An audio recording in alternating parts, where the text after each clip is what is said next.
Hi, friend.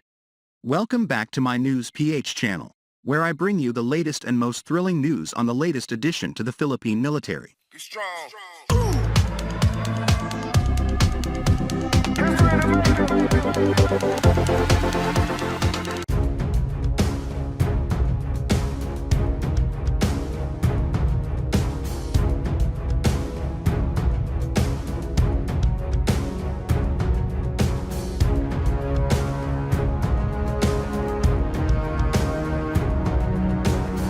This acquisition project serves as the third one awarded to the South Korean shipbuilder Hyundai Heavy Industries after the frigate acquisition project of the First Horizon, which is now called the Jose Rizal class frigates, and the Corvette acquisition project, in which its design cues have derived from the Jose Rizal class frigates, with its design name being the HDC 3100. Before the change in administration took place on June 30, 2022, the Department of National Defense sealed a deal with the South Korean shipbuilder Hyundai Heavy Industries